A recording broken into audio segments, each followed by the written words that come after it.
안녕하십니까. 대단한 부동산 꼰대 김학주입니다. 이상수입니다.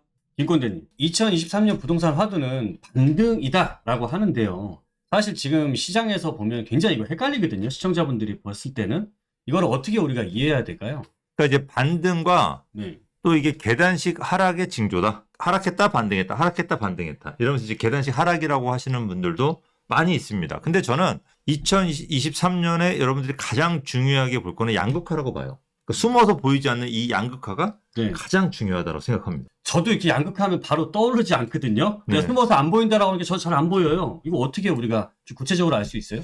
자, 2023년도에 부동산 시장을 얘기한다면 요 세 가지를 얘기할 수가 있어요. 첫 번째가 이 특례 보금자리로 이 수도권에서 주로 거래가 이루어졌어요. 네. 이제 두 번째로 청약시장, 서울에서 이루어지는, 세 번째로 토지거래허가 저연장, 며칠 전에 발표한 네. 요 세 가지가 가장 중요한데, 먼저 이 특례 보금자리 같은 경우는 이게 출시 후 25조 원이 넘게 신청을 해서 많이 팔렸죠. 근데 네. 이게 수도권에 9억 원 이하 아파트로 위주로 이제 거래가 됐습니다. 9억 원 이하라는 게 좀 중요하고요. 두 번째로 이 청약시장인데, 이 청약시장 영등포자이 200대 1, 뭐 휘경자이 뭐 50대 1, 뭐 국민평형 때는 뭐 150대 1, 그냥 둔천부터 시작해서 다 지금 웬만한 서울의 아파트들은 다 완판됐죠. 그렇죠. 그러니까 이렇게 이제 이 서울에서만 청약시장이 뜨거워요. 음. 이것도 좀 잘 기억을 하셔야 되고. 네. 이제 세 번째로 토지거래허가 재연장인데, 압구정, 목동, 여의도, 성수를 서울시에서 이런 분위기임에도 불구하고 토지거래허가 구역을 1년 재연장했습니다. 요 세 가지 포인트가 양극화를 일으키는 가장 큰 요인이라고 보시면 됩니다. 근데 이 정도 들어서는 감이 안 오거든요. 네. 자, 먼저 신규 실수요자로 진입을 하는 사람들이 많아졌습니다. 그러니까 특례 보금자리 논으로 인해서 네. 실수요자 진입했죠. 그다음 청약을 통해서 저렴한 아파트로 진입을 했어요. 그러니까 여기서도 이제 양극화가 벌어지는데, 집을 받은 사람과 그렇지 않은 사람으로 나눠질 겁니다. 과연 누가 승자가 될지, 요거는 몇 년 후에 이제 알게 될 겁니다. 3년에서 5년 후에. 과연 저는 이제 유주택자 쪽에 거는데, 네. 요즘은 무주택에 거시는 분들도 많이 있어요. 그렇죠. 이런 분들은 저희 방송을 거의 안 보시죠. 자, 그 다음에 이제 대단지 아파트, 중소단지 아파트. 네. 이것들은 이제 굉장히 초급매로 이걸 매입하신 분들이 있어요. 이제 이런 분들이 제법 이제 앞으로 가격이 회복하게 되면은 좀 수익을 보겠죠. 근데 이거는 이 중소단지, 이 금액대를 팔고 옮기더라도 결국 같은 가치를 지불을 해야 돼요. 그러니까 이제 사실은 돈은 벌었지만 네. 사실은 가치적인 변화는 없는 거죠.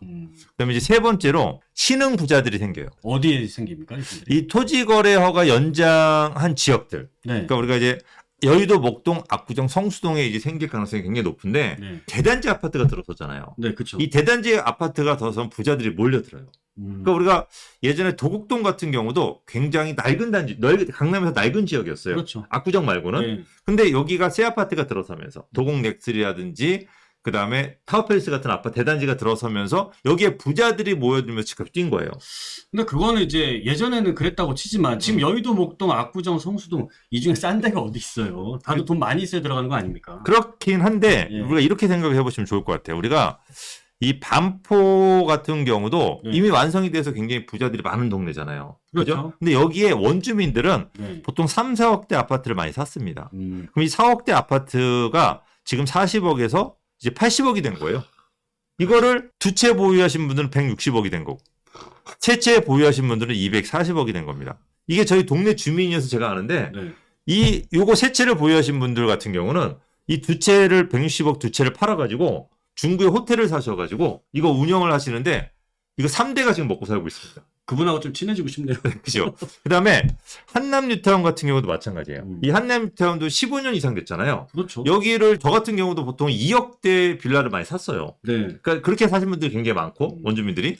그러면 2억대 사신 분들 같은 경우는 지금 이게 완성이 돼가지고 지금 현재는 한 19억 정도 시세를 형성하고 있고, 아직 아파트가 된 건 아니잖아요. 네, 이게 완성이 되면 35억대 정도 아파트를 보고 있는데, 이것도 두 채 이상 가지면 70억, 세 채면 100억대 부자들이 등장을 하는 겁니다. 요게 이제 진행 중에 있잖아요. 네. 그죠? 이제 요것들이 요렇게 이제 되면은 여의도, 목동, 압구정, 성수동 같은 경우도 이런 이제 이게 완성이 되면은 네. 부자들이 몰려들게 되고, 이때 신흥 부자들이 이제 완성이 되는 거죠. 자, 그러면은 이게 완성이 되는데 너무나 이제 오래 걸리기도 할 것이고, 사실 그래도 저는 제가 갖고 있는 돈으로 조금 지금 들어가기는 좀 어려울 것 같아요. 방법 없습니까? 좀 알려주세요. 이게 이제 방법이라고 하기에는 뭐 20년을 기다려야 돼. 25년 기다려야 돼라고 생각을 할 수가 있어요. 너무 그러니까 여러분들이 요 기간을 생각하고 많은 분들이 포기하시는 분들이 많아요. 네. 그러니까 이제 신흥 부촌들이 이제 거쳤던 과정이 첫 번째가 이제 개발 계획을 발표를 해요. 그다음에 실시 계획. 요게 한 10년 걸립니다. 그다음에 착공 들어가고 개발 완료까지 또 10년 이상 걸려요. 그러니까 20년에서 25년이 걸리니까 많은 분들이 포기를 하는 거죠. 네. 그런데 최근에 발표한 개발 계획들 요즘 경기가 안 좋잖아요. 내수가 굉장히 좀 안 좋아지고 있는 상황이다 보니까. 맞아요. 그러니까 정부에서 경기 부양을 하기 위해서 새로운 개발 계획을 발표하면서 굉장히 서두르는 거예요. 그래서 이 개발 계획 발표 후에 실시 계획까지 요거 생략을 해버리는 거예요.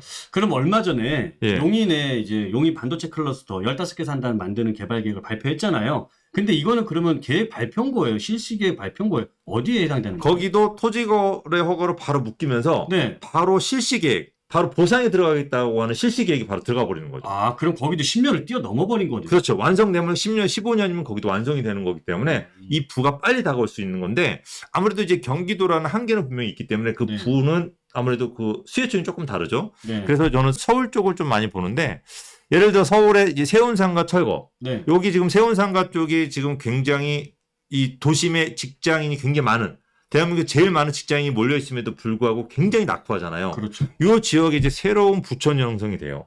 그럼 이 주변 지역에 새로운 부자들이 몰려들 가능성이 굉장히 높다. 도심 쪽에서는.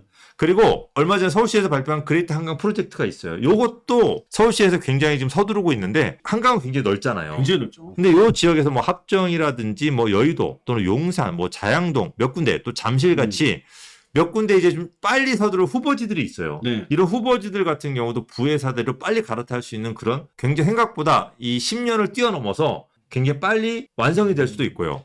그 다음에 또 가장 중요한데 요 용산 국제업무주가 있어요. 용산에 보면. 네. 여기가 당군일에 아까 보셨던 뭐 여의도, 압구정, 성수동 이런 걸 다 합친 것보다 더 큰 개발이거든요. 네. 그리고 요 지역이 시작을 한 지는 벌써 20년 가까이가 됐어요. 근데 여기가 지금까지 묻어져 있다가 최근에 착공이 들어가요.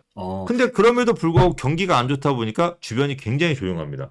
저는 이 경기가 안 좋은 것도 있지만 이 사업이 2013년도에 무산된 적이 있잖아요. 그렇죠. 그래서 사람들이 거기에 대한 또 약간 두려움이나 의심이 들 수밖에 없을 것 같아요. 근데 이미 벌써 예산이 편성이 됐고 네. 내년에 착공이 들어간다고 한다면 요 지역이 제가 지금 말씀드린 지역들 중에서 용인보다 더 빨리 완성이 될 지역 중에 해당이 돼요. 이런 시기이기 때문에 내년에 착공이 확실시 됨에도 불구하고 부지기 때문에 흐름을 못 하고 있는데 내년에 착공이 확실히 되고 나면은 그때부터는 정말 뜨거운 네. 감자가 될 수 있는 지역. 제가 이런 말씀드린 세 군데 말고도 앞으로 서울의 중심이 될 만한 또 네. 빠른 개발에 진행되는 그런 후보지들이 굉장히 많습니다. 그래서 이런 부분들을 여러분들이 알고서 네. 미리 대비를 해야지 아까 보셨던 양극화, 양극화 시행에서 여러분들 어디에 줄을 서실래요? 저는 이제 부를 잃을 수 있는 곳. 물론 예. 청약을 통해서 미들 아파트 갔다가 신흥 부자가 되는 과정을 가실 수 있어요. 30년. 음. 근데 신흥 부자로 바로 갈 수 있는 길도 전 찾을 수 있다고 생각합니다. 자, 그래서 제가 이런 양극화를 가지고 제가 세미나를 개최를 하려고 합니다. 제가 그동안 한 2, 3년 동안 세미나를 하지 않았거든요. 네. 근데 이런 양극화 시대가 이렇게 벌어짐에도 불구하고 많은 구독자분들이 가만히 계세요. 근데 요거는 정말 놓치기 아쉬운 기회거든요. 그래서 이런 기회를 갖다가 같이 한번 잡아볼 수 있는 방법이 없을까? 그런 얘기를 서로 토론을 해보려고 네. 저희가 이제 작은 규모로 세미나를 개최하려고 하니까 많이들 오셔가지고 어떤 내용 여러분들이 어떤 준비를 해야 될지 같이 한번 생각을 해보는 그런 시간을 가지면 좋을 것 같습니다. 간만에 듣는 김꼰대님 세미나 저도 듣고 싶어요. 네, 아니 같이 할 거니까. 네.